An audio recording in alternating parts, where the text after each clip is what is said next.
Good morning, everyone. Our central nervous system is critical for associating food intake, feeding behavior, and glucose balance and blood pressure. Today, we are honored to have Professor Yong Xu, an associate professor from Department of Pediatrics and Molecular and Cellular Biology, Baylor College of Medicine, give us a presentation about the central control of feeding behavior. And Dr. Xi received his bachelor and master degree from Tongji Medical University, and he went to University of Alberta to pursue his PhD degree in cell biology. Prior to joining the Baylor College of Medicine, Dr. Xu was a postdoc fellow and then an instructor at University of Texas Southwestern Medical Center at Dallas. His current research interest is about central nervous system control of the body weight, glucose, and blood pressure. Dr. Xu has published more than 50 peer-reviewed papers and has supervised 28 graduate students or postdoctoral fellows. He's also served as an editorial board of the Frontier in Neuroscience. Dr. Xu's speech today is brain serotonin circuits and feeding behavior. Let's give a round of applause to Dr. Yong Xu.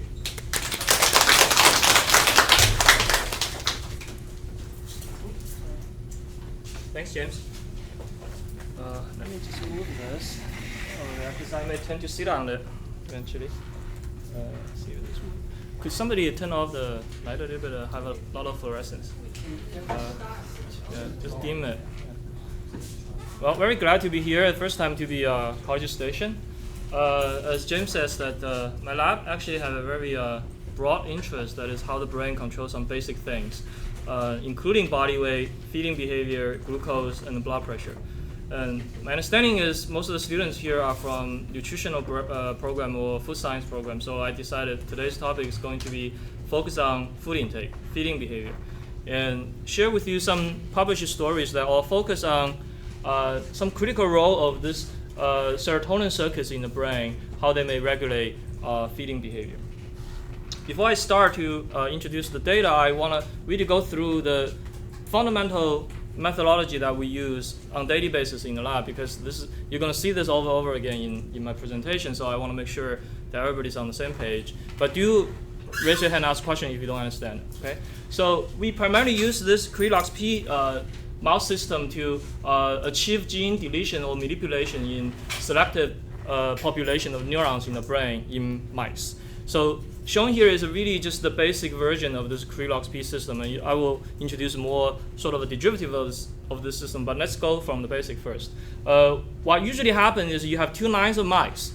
In one of this line, we usually call something lox allele or flox allele. In this case, we have a gene of our interest. In this case, we use our gene of interest is estrogen receptor alpha. It's a receptor for estrogen signal. And so what this means is in this line, the two LoxP sites were flanking a critical coding region such as an exon of this gene. And LoxP is a very short DNA sequence which can be recognized by another protein, actually a DNA recombinase called Cre recombinase. So in another line of mouse, what we did is we engineered in a way that this mouse will express this Cre recombinase in a specific population of cells. In this case, the example is TPH2 Cre. That means whenever the cell has a TPH2 expressed in this cell will also express Cre recombinase, but only in TPH2 positive cells they will have the Cre recombinase. So then you breed these two lines of mice together. What will happen is you will have some offspring mice that are homozygous for YA-alpha LOX allele also carry the TPH2 Cre transgene. So what will happen in these animals is that the Cre recombinase is going to recognize the two LoxP sites and then delete whatever in between. Hopefully this will result in a loss of function of this gene of interest. In other words, you knock out this gene. Okay? But this knockout only happens in TPH2 positive cells because all the other cells don't have the Cre recombinase. So you end up having a mouse model where your gene of interest, in this case YA-alpha, is deleted or knocked out in a specific fashion in only TPH2 positive cells. And then you can use this type of model to answer a very simple question, what the ER alpha doing in the TPH2 positive cells. Okay. Here is a list of all the genetic tools that we have in the lab, which we built up in the last 5 or 6 years. There's all the Cre lines. Each one of them represent a mouse line that have the Cre recombinase in a specific population of neurons. And then here is all the flox alleles. Each one of them represent a gene of our interest that's being flocked by 2-LOX-P sites. So if you cross any one of this with any one of this, as long as they make a physiological sense, you may potentially have a conditional knockout mouse line, and then you characterize their phenotype. And also, we have more derivative of this LOX allele, which I will introduce a little bit later. And then this is supplemented by some reporter lines and also some viral strains that also work in a Cre-dependent manner to express some tool proteins in a specific population of neurons, which I will introduce as well. And so the ones that are highlighted in the red are the ones that are related to today's presentation, as you will see. So with all these tools, we set out to address one particular behavior called binge eating. Why is this important? What is binge eating? So binge eating is defined as a consumption of a huge amount of food over a very short period of time. Here we're talking about a few hours. And it's actually recurrent phenomenon, recurrent behavior in people. And one of the important characteristics of binge eating in people is that they don't binge because they're hungry. They're binging where they're not hungry. And then they often feel out of control, although they know it's bad, but they just cannot control them. And also another important characteristic of binge eating is usually they prefer high palatable food. Here, for people, usually we refer to junk food like McDonald's, but for animals such as mice, here we're talking about high fat, high sugar diet. So why binge eating is a big problem? Binge eating affects about 5 to 10% of US adults, and it's essentially a central trait for many eating disorders, and it's tightly associated with some chronic conditions such as obesity and depression. So it is a big problem. Unfortunately, the pathophysiology of binge eating is not totally clear. What we do know is that it seems to be more prevalent in females, in women, than in men. This will become relevant shortly.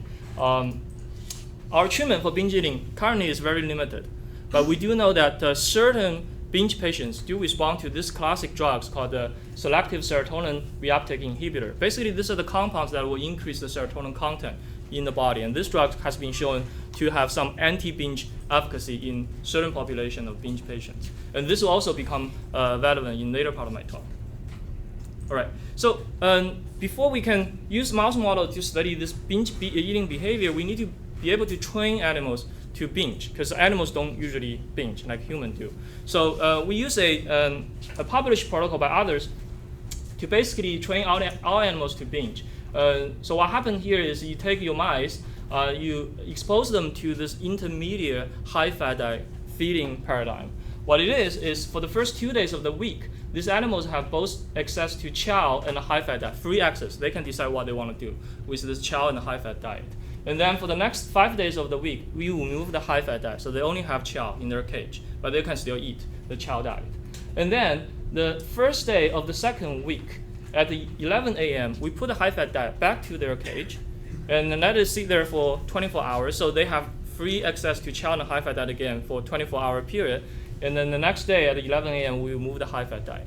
And then for the rest of the 6 days of the week, the animals only have chow in their cage. And then we can repeat this cycle over and over again. And then the first day of the second week or the following week, we call this binge day. Whenever we put high-fat diet in their cage, we start measuring their diet intake. Usually we measure 2.5 hours of diet intake. That's from 11 a.m. to 1:30 p.m. And then we use that as a measurement of binge-like eating behavior, as I will show you later, shortly. And then as a control group, another cohort of animals, you just expose them to chow and high-fat diet continuously throughout the entire training and studying period. Yes? How does that relate to the start of a dark cycle? Does it start at 11? Yeah, that's a good that's actually a very important question. I will get there. So as a control animals, they have free access to chow and high-fat diet throughout the entire training and studying period. And then we measure their diet intake at exactly the same time that we measure the diet intake of this medium or intermediate animals, showing the results. So white bars are the ones that are in control group. They are continuously exposed to chow and high-fat diet. Yes? But I don't think they eat a lot during the daytime. Yeah, that's what I'm going to show you. So the control animals, they eat very, very minimal chow, a little bit of high-fat diet. That is exactly refer to what you guys are asking. Because for animals, for mice, their mostly eating behavior is during the dark cycle, not the light cycle. And these animals have dark cycle from 6 p.m. to 6 a.m. Okay, so this is in the light cycle where they're already full after the overnight feeding. So as a control group, this is what you expect to see. They eat very minimal chow and high-fat diet. But if you look at the intermediate group, the binge group, they eat, again, very minimal chow diet, but they eat huge amount of high-fat diet. This is 1 gram of high-fat diet over 2.5 hours. That's a lot of diet for a mouse to eat during that short period of time. So that is character number 1 for binge eating behavior for patients. Another thing is they're certainly not hungry, right? So they're already full. They always have food in their diet, in the cage, and we have data to show that at this point they are not hungry, which I'm not going to show you today because of the time. So whatever is driven this behavior is not hunger. And 3 is they clearly prefer high palatable food. Okay, so all these 3 characteristics are very similar to human binge eating behavior. And importantly, we can repeat this cycle over and over again. Every time you do this measurement, you will see increase, a huge amount of high-fat diet intake in the binge group. So again, this is a recurrent behavior. It's not just one-time thing. Again, it's very similar to human binge eating behavior. So I don't want to say this is a perfect model to study the human binge eating behavior, but it's a good model. So we start to combine this model with all the genetic models that we have in the lab to try to work out a mechanism for the regulation. Yes? So real quick, I apologize, but what are you referring to as a chow diet? Is that laboratory chow, or is that a semi-purified diet that is just not high fat? That's just laboratory chow. It's about 6% of fat in there, whereas the high fat diet is 60%. Right, but it's a mixture, as though it's just what like the people in the facility would put on the cage. It's not exactly. Yeah. Yes. Okay. Yes. So with all the genetic models that I will introduce later on, combined with this training paradigm, we're able to work out a model something like this. So what we found is in female animals, the female sex hormone called estrogen has a strong inhibitory effect to suppress the binge-like eating behavior in mice. And then we work out the mechanism is through the estrogen action on its receptor called ER-alpha expressed by serotonin neurons. And this action will inhibit a potassium channel called the SK channel. This will ultimately lead to activation of the serotonin neurons, which will presumably lead to the release of the neurotransmitter serotonin. Further, we show that the serotonin will act on its receptor called serotonin 2C receptor, which is expressed by these neurons called dopamine neurons. This will ultimately lead to increase of dopamine release, presumably, and that function to suppress binge-like eating behavior in mice. So I'm going to break out this model into several different hypotheses, and we're going to test this hypothesis one by one. So the first hypothesis is this. Estrogen act upon ER-alpha expressed by serotonin neurons to inhibit binge-like eating behavior. And this paper was published about 2 years ago, and it was led by 2 fellows in the lab, Xuehong Cao and Yong Xu. So we became interested in this question primarily from some human literature. So it's been reported by this group and other groups to show that there is a very clear negative association between the level of estrogen in your circulation and the severity of their binge behavior, especially in women. Shown here is the estrogen levels on each day across the entire monthly cycle. Of course, estrogen goes up and down, where you're looking at these white circles, these estrogen levels. And then the black squares represent how severe these women binge on each day. And what you can clearly see is whenever estrogen level is high, you have a lower binge behavior. Whenever estrogen level is low, you have a higher binge behavior. So it's very clear inversive association between these two things. So it's been suggested based on this that estrogen may have an inhibitory effect on binge eating in women. But of course, this is a human study.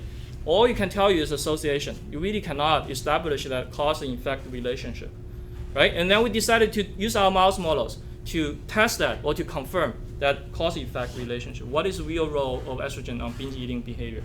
So this is one of the experiments, first experiment we did. We first took the wild-type female mice. We first divided them into 2 different groups to receive this different treatment. This basically is a surgery called ovariectomy.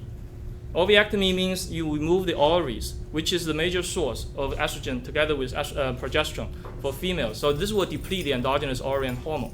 And half of these animals receive vehicle treatment, and the other half of animals will receive estrogen replacement. So this is a pretty classic way in our field to study effects of estrogen in animals. And then we further divided these two groups into two training groups. One is continuous exposure to chow and high-fat diet. One is the intermediate high-fat diet exposure, which will induce binge-like eating, as I showed you earlier.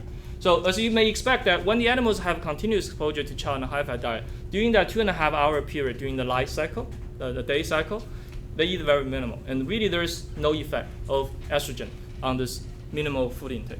But if they were trained to binge, they will binge. But what is important here is when the animals have sufficient estrogen supply in their body, this binge-like eating behavior was 50% inhibited, which support the idea that estrogen does inhibit binge-like eating behavior in females.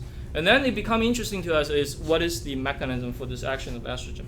So we quickly made an observation that this estrogen receptor alpha, which is one of the estrogen receptors, is highly expressed in this particular brain region called dorsal raphe nucleus, or dorsal raphe. And so this shown here is an immunohistochemistry staining for YA-alpha protein. And what you can see, these red dots, these are the neurons that express YA-alpha. And we know that dorsal raphe is an important brain region where most of the serotonin neurons live. And we know that serotonin has a link, at least from some human literature, that serotonin drugs can suppress binge eating in people. So we co-stain serotonin in this case. And what we see is a very amazing co-localization pattern. So first of all, what you see is about 50% of the serotonin neurons in this region co-express YA-alpha. But if you say the other way around, it's almost 100% of YA-alpha positive cells in this region, there are serotonin neurons. So this very high significant overlapping pattern make us come to a hypothesis. That is, this YA-alpha population in serotonin neurons may play a very important role in suppressing binge-like eating behavior, at least in females. So to test this, this type of a hypothesis, the critical experiment is this. Let's knock out YA-alpha, specifically in serotonin neurons in mice, and see what happened in their behavior.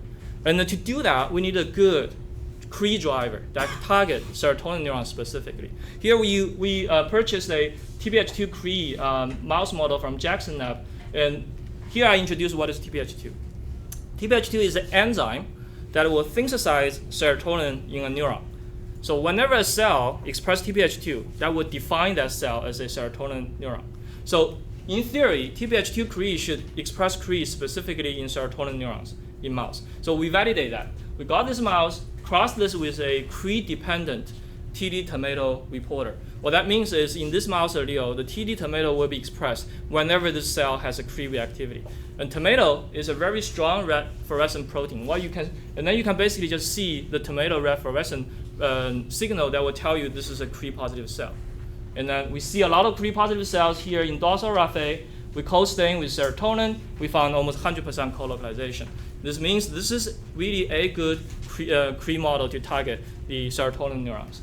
And then also we did a negative control experiment here because as you may notice that this Cree version is a Cree ER. What that means is you need to induce the Cree activity by tomaxilin injection. So the Cree recombinase will go into the nucleus to perform the DNA recombination. So if you don't have tomaxilin injection, you shouldn't have Cree activity, and that is the case. So that means that there's no leakage Cree activity as we wish for. Okay, so validate this model, and then we cross this Cree with our YA-alpha lox allele. Actually, I showed you this slide at the very beginning. So just quickly go through this. This will generate a conditional knockout mice. Supposedly, YA-alpha will be deleted only in serotonin neurons specifically. But again, we need to validate that. So shown here is validation. Here is the immunohistochemistry staining for YA-alpha again. Here I'm showing you the brown dots here is a YA-alpha positive cells in dorsal raphe. This is from the control animals. But from conditional knockout animals, this YA-alpha expression is totally gone.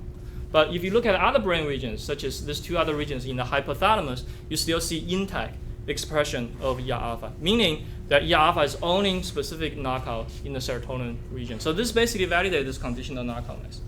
With this mouse, one of the critical experiments is this. We expose them to high-fat, to binge training model and see the effects of estrogen. Here is a wild-type control groups. Again, we produce the data that I showed you earlier. If these animals have sufficient estrogen, it's going to significantly suppress binge-like eating behavior. But if you do the same type of treatment in the conditional knockout mice, which don't have ER-alpha in their serotonin neurons, this effect of estrogen is largely gone. So this really gives you the definitive evidence to show that ER-alpha in serotonin neurons is required to mediate the effect of estrogen to suppress binge-like eating behavior. And then we went a little bit further to say, to ask the question, what is really ER-alpha signal doing in serotonin neurons? Here we can record the identified serotonin neurons using electrophysiology recordings. And what happened here is the current clamp recording where you see this vertical spikes is action potentials. Basically, action potential means how neurons are firing. Okay, the more you see this firing, the more activated this neuron is. Okay, so this is a serotonin neuron. And then you treat with this compound called PPT. This is a ER-alpha selective agonist. Basically, it will stimulate ER-alpha. And what you see is an increase in firing, indicating that ER-alpha signal can activate this neuron. Of course, this is a compound. Any treatment, any effect of this compound could be a non-specific effect. You don't really know this is mediated by ER-alpha or not. But if we do this same treatment in the knockout tissue, we don't see an increase in firing. So this confirms the effect is mediated by ER-alpha. And further, we use a inhibitor for this SK inhibitor, SK current. This is basically a potassium current.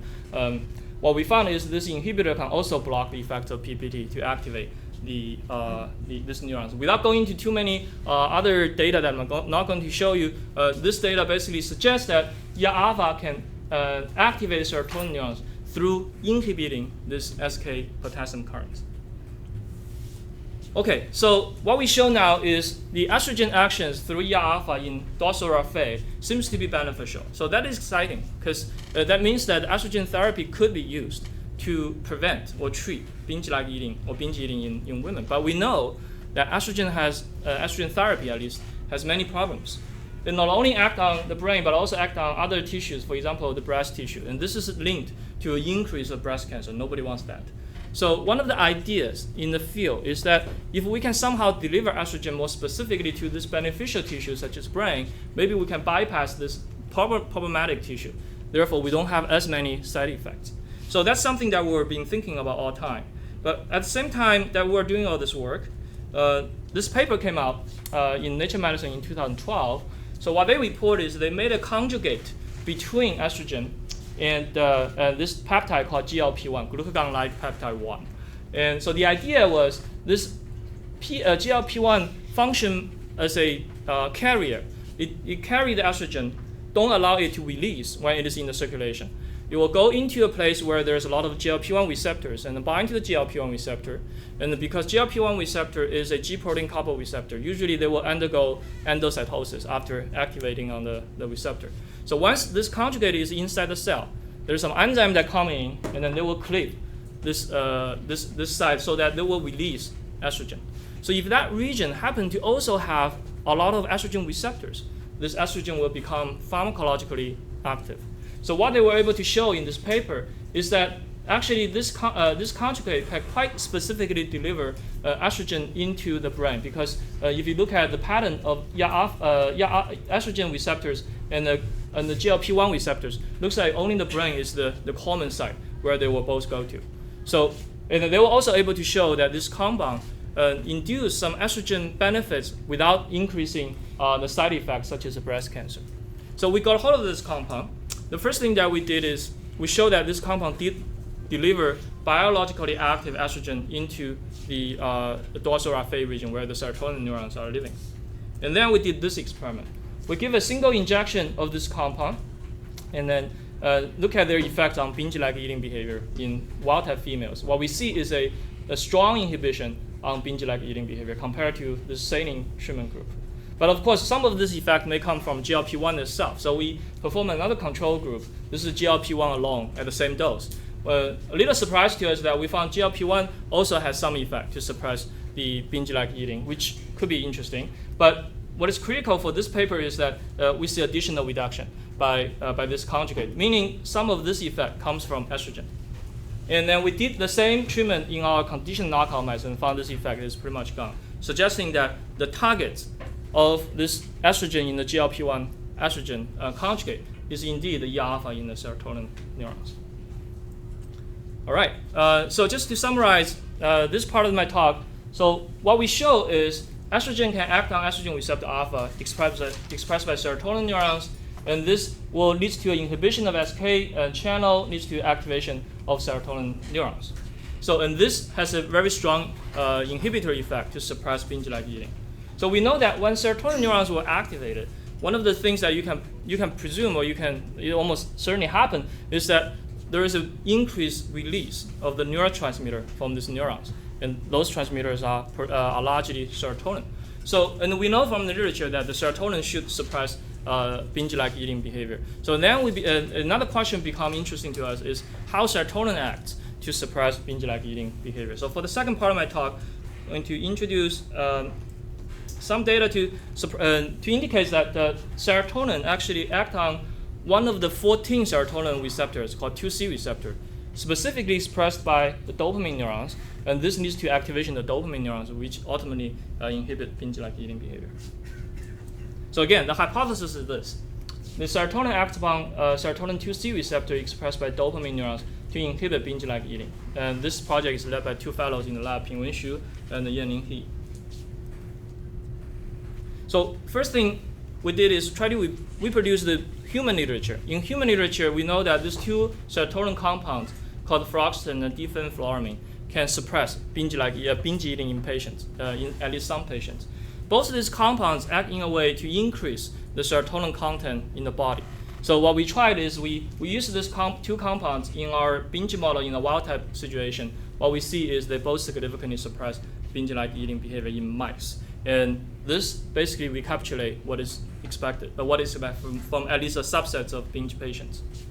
And then the question is, what receptor of serotonin mediate this effect? As I told you, there is at least 14 serotonin receptor that's been cloned so far. So it just happened in the lab that we have this model we call 2C no model. And I will come back to this again, introduce how this model was generated. But for now, all you have to understand is the 2C no model basically is a global knockout of the serotonin 2C receptor. So in these animals, all the serotonin 2C receptor expression is disrupted.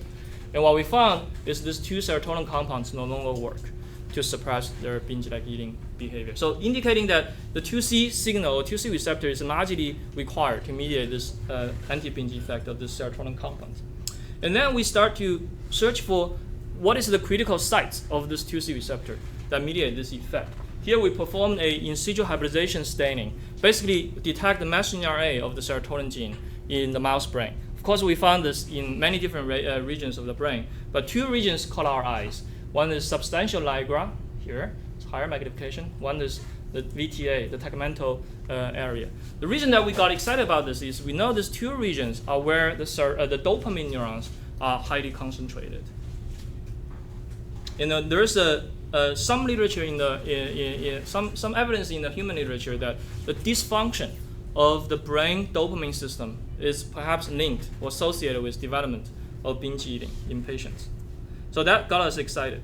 So we asked a question whether this 2C receptor expressed by dopamine neurons is required or important to mediate the effect of serotonin compounds to suppress binge-like eating. So to test that type of hypothesis, there are a couple of questions that we need to address. First of all, serotonin neurons needs to talk to dopamine neurons. In other words, serotonin neurons needs to project to the dopamine neurons and synapse on them and then induce neurotransmission, right? So we need to test that. The first thing we did is we use a pretty classic now, the channel adoption neurotracing approach. What happened here is we took the TPH2 Cre mice. Again, this is a mouse that express Cre recombinase only in serotonin neurons. And then we inject a virus strain here. It's an AAV virus. This is a Cre-dependent virus that overexpress the channel adoption and the UIP protein in a Cre-dependent manner. That meaning is this virus injected in this region, all the cells in that region will be infected by this by this virus. But only the Cre-positive cells in that region will recombinate the construct or sequence of this virus to express this tool protein, channel adoption, and the UIP. So in this case, only the serotonin neurons in dorsal raphe will express the channel adoption UIP. Okay, and you can see this there. And then this UIP is not only in the cell body of serotonin neurons, but also in the serotonin fibers and serotonin terminals. And you can simply just look where the serotonin terminals are. That will tell you where the serotonin neurons project to. And we found a lot of serotonin terminals in this region, VTA, where the dopamine neurons are. Actually, we co-stain dopamine in red here. What you see is these fibers are in a very close position in dopamine neurons, which suggests that this terminal, these serotonin terminals, may synapse on the dopamine neurons. But of course, that's not a direct proof. So to directly prove that synaptic connectivity, we use another genetic tool called the WGA. WGA is a protein. It stands for wheat germ agglutinin. I never pronounced it correctly. Anyway, so this is a plant protein. I have no idea what it does in plants. But two important features of this protein make it a very, very useful transsynaptic anterograde tracer. So feature number one is whenever this protein gets into a neuron, you will travel along the axon and get to the terminal. And once it gets to the terminal, this is feature number two, you will pass this synapse and get into the next neuron that is immediately synapsed by the upstream terminal. Okay? So a viral strain was made so that it will express this WGA-GFP fusion protein in a Cre-dependent manner. So it's a very similar principle. You inject the virus into the dopamine region, into the serotonin region of serotonin Cre mouse. So only the serotonin neurons will express this fusion protein, and this protein will travel along the serotonin fibers, get to the serotonin terminals, and get to the next neuron that is innervated by serotonin terminals. And then you can stain it. That will tell you what is the synaptic targets of serotonin neurons. So we did that experiment. Oh, here it just shows how the injection goes. And then this is the results. So certainly we see a lot of WGA signal in the dopamine region, the VTA. So here is a higher magnification. You can see this green neurons a little better. And then we co-stain for the dopamine marker. Here we use tyrosine hydroxylase. This is a marker for dopamine neurons. You see almost 100% colocalization. So that indicates the serotonin neurons in the dorsal RFA project to the VTA, and then they synapse on the dopamine neurons in that region. And then the next question is whether the synapse are functional. In other words, whether the serotonin neurons induce neurotransmission in the downstream dopamine neurons. So to do that, we use a modified channel-dopsin-assisted circuit mapping approach. So just to briefly introduce how this works. So basically, again, we took the serotonin Cre mouse, inject this channel-dopsin EYP virus into the dorsal RFA, so the serotonin neurons will be labeled by the channel-dopsin, as well as their fibers and terminals.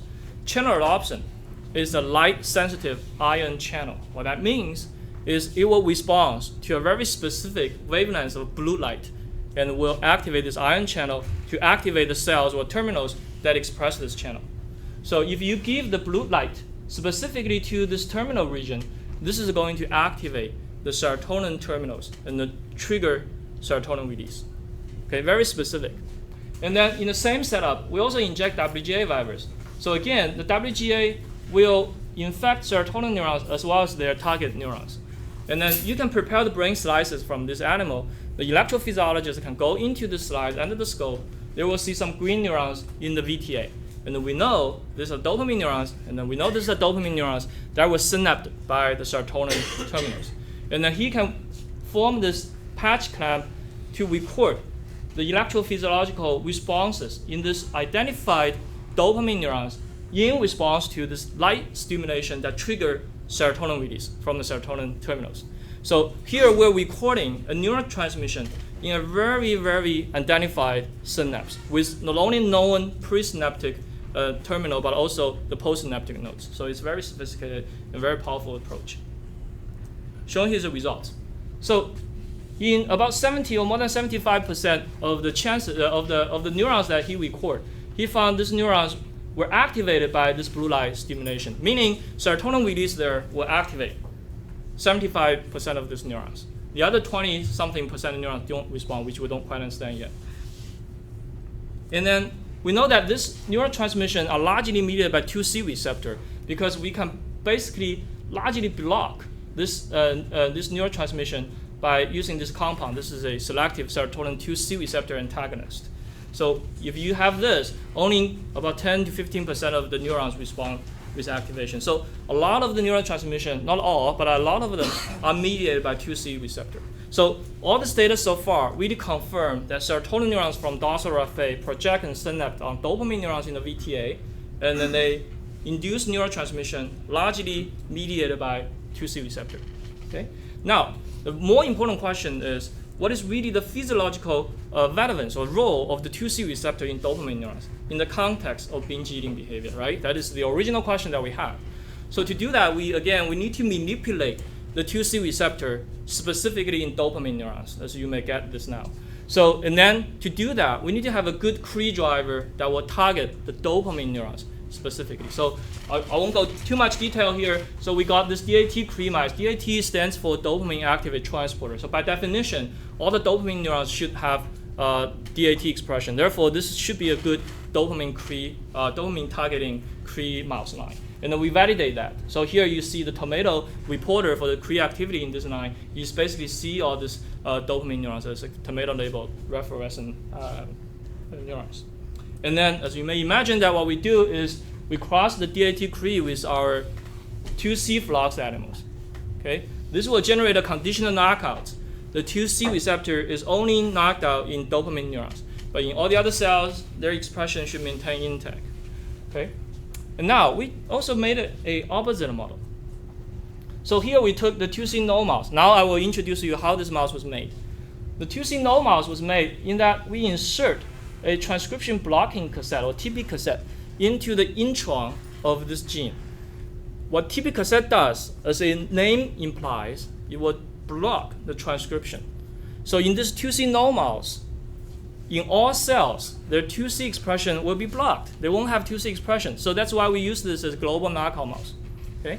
But notice here is this TP cassette is also flanked by 2 LOXP sites. Remember, this is the marker that Cree recombinase will recognize.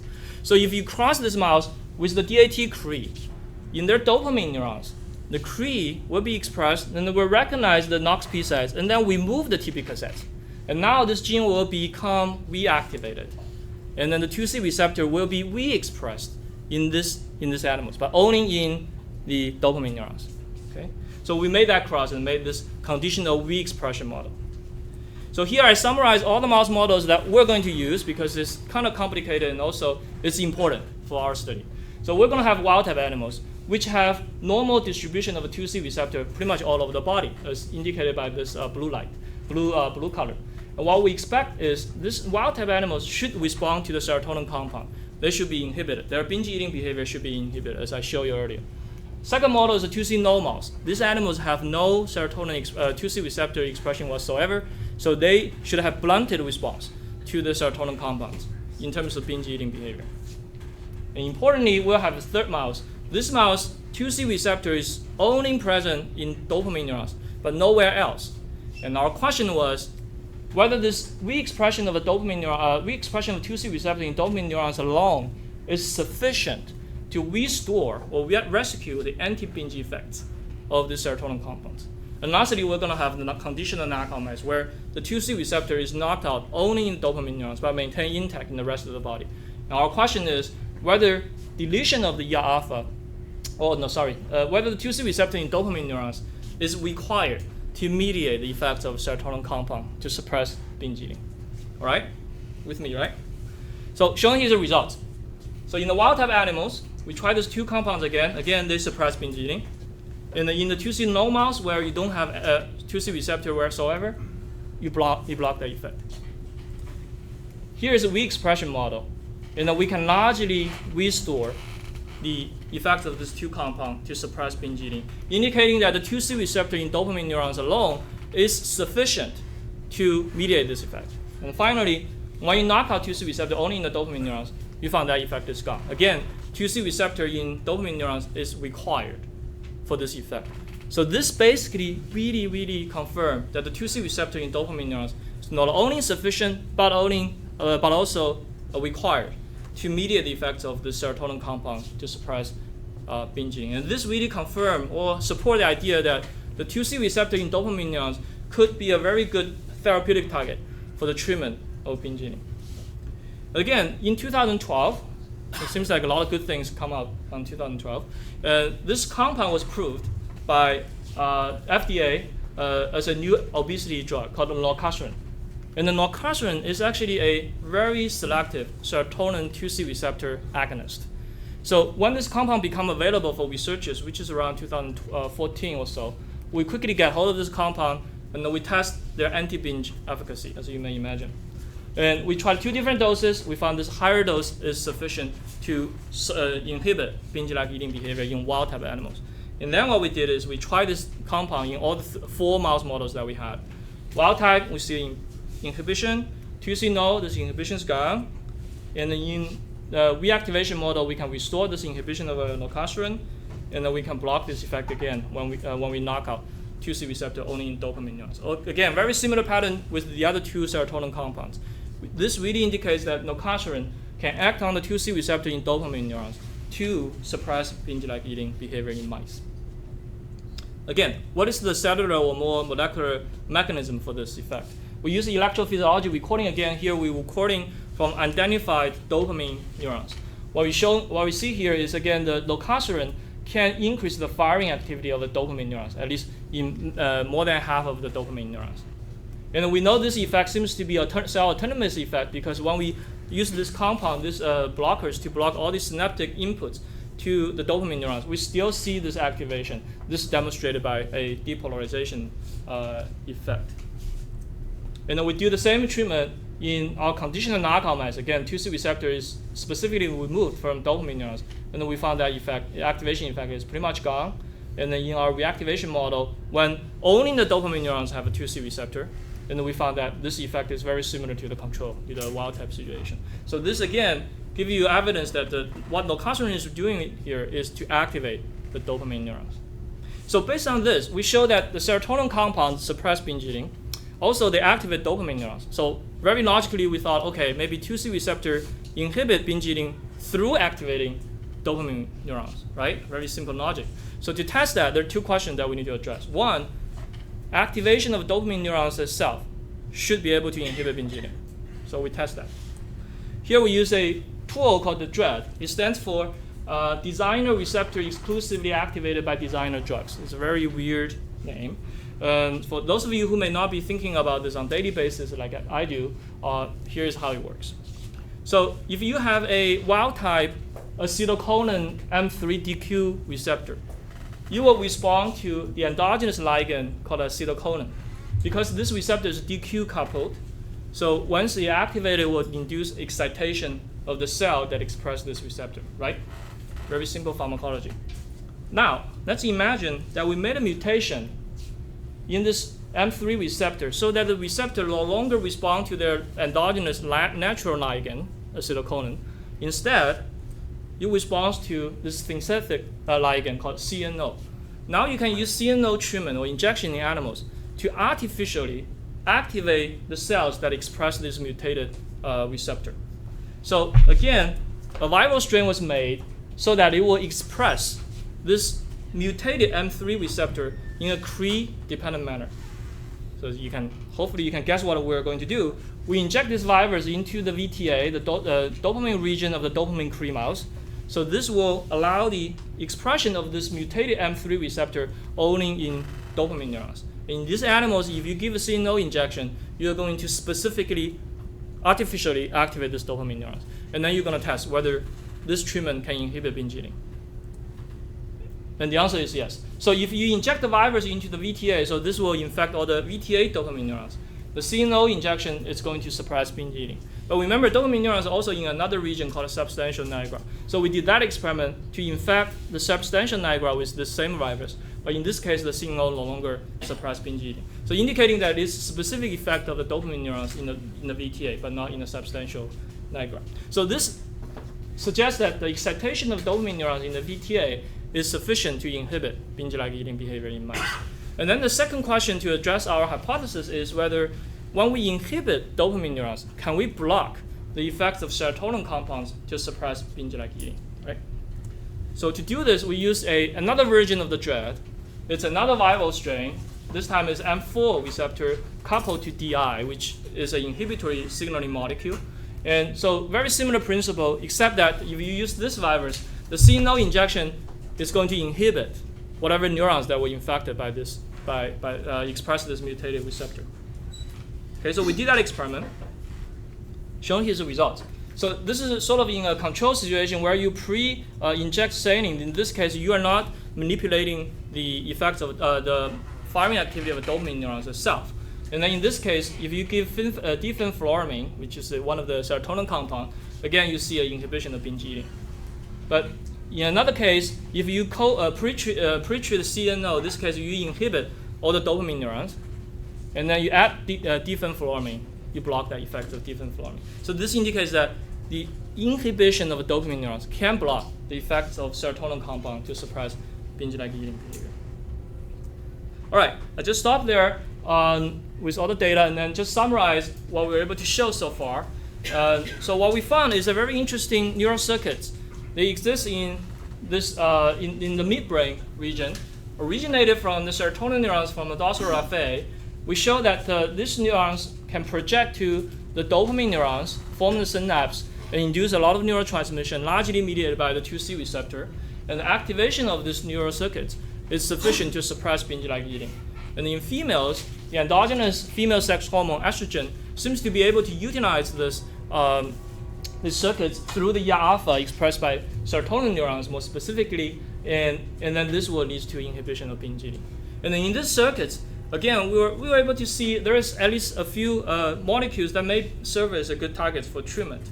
So first of all, alpha expressed by serotonin neurons, and we already showed that this conjugate seems to be beneficial and to suppress binge eating in females without causing too many side effects. And what I don't have data to show is the alpamine, which is an inhibitor of SK current, also can suppress binge eating. And finally, an FDA-approved drug, lorcaserin, which is being used for obesity patients. We think it can also act on the 2C receptor in dopamine neurons. Maybe this drug could also be repurposed for the treatment of binge eating in patients. With that, before I end, I want to really thank everybody who contributed to this work. This is not updated picture of my lab, but I like this the most because I think it's most appropriate, because you don't get to see me, I'm there. Because I didn't do any of this. It's really my talented and hardworking group who contribute to this work. And so this work is being, this is the names again, and I'll highlight the ones that really contribute to this two particular projects. And then this is my collaborators, and then there's a funding agency that support this binge-related work. With that, I'll stop and take your questions if you have any. Thank you. Very nice talk, and I have two questions. Mm-hmm. First, you mentioned that this ER alpha is only expressed in half of the serotonin neurons. What controls the expression of ER alpha? What controls? Yeah. Oh, we don't know. We don't know. What we do know is estrogen signal seems to be also a negative feedback signal for ER alpha expression itself. So whenever you have a lot of estrogen signal act on ER alpha and induce this effect, after a while the ER alpha expression actually goes down. So it seems to be a negative feedback loop.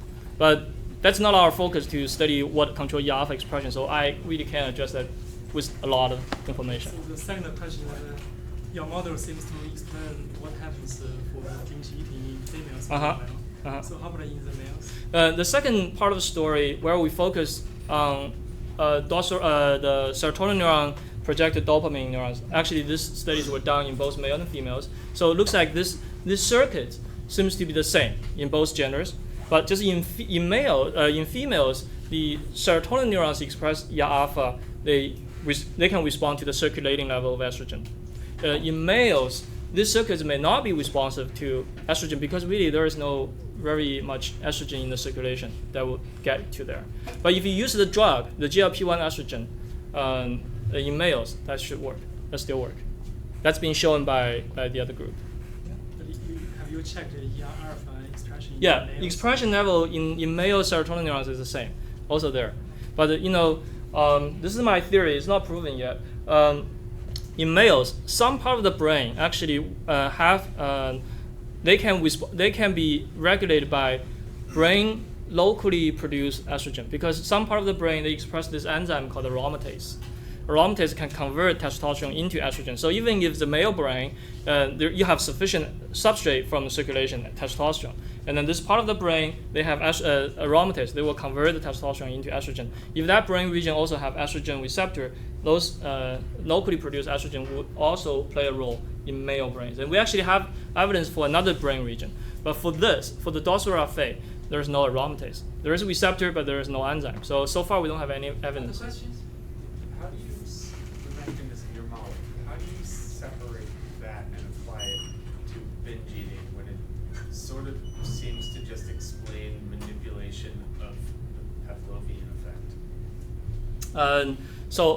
So this question basically is how well our intermediate high fat model mimic human binge. Am I right? Yeah, because Yeah. you're training the dopamine system, which is inherently different than a disorder in it.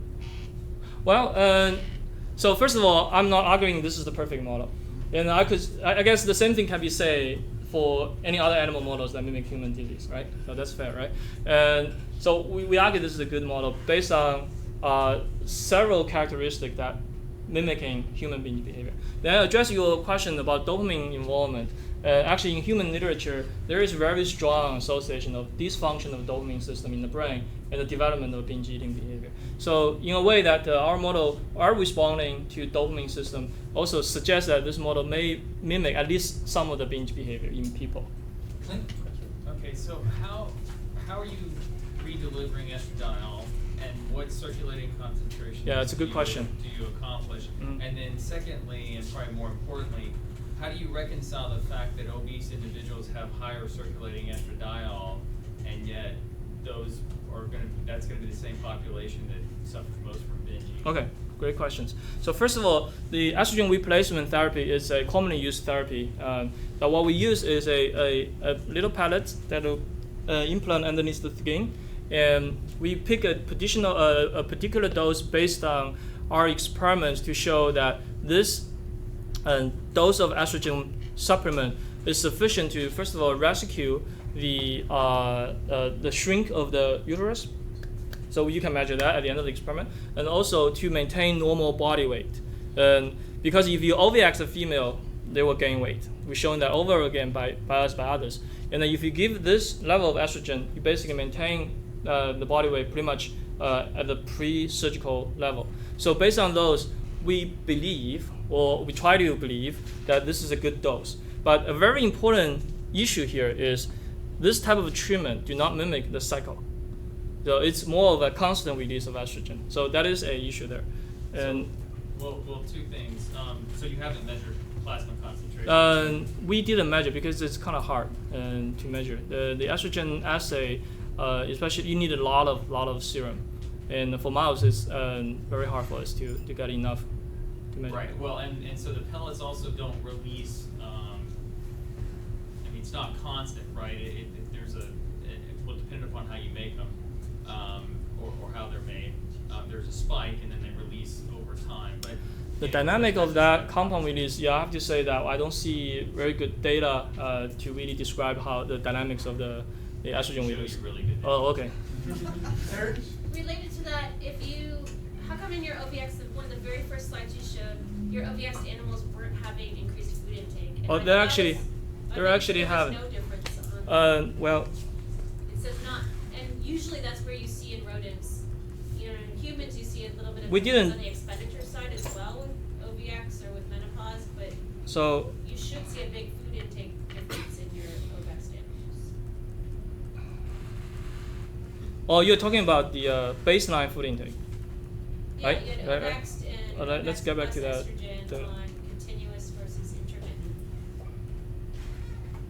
You're talking about this data, right?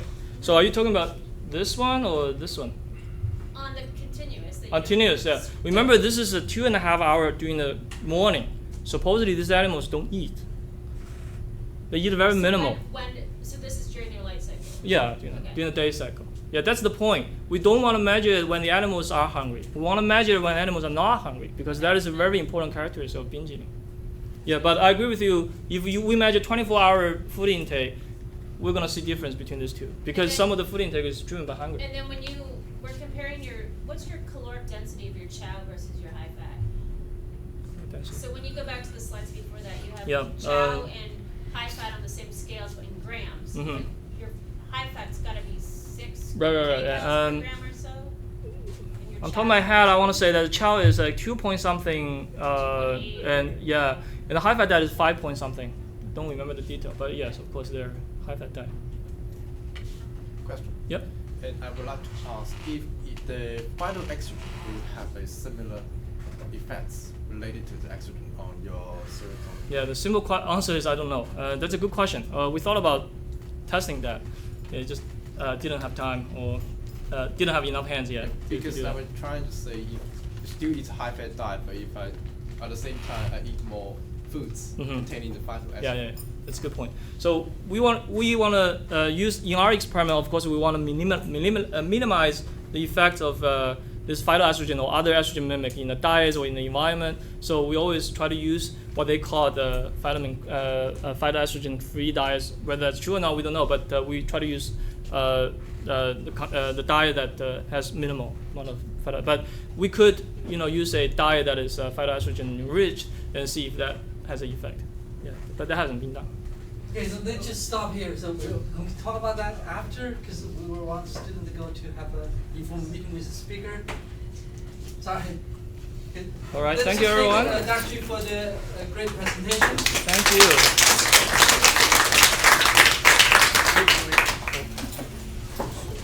I want to make sure the file was deleted.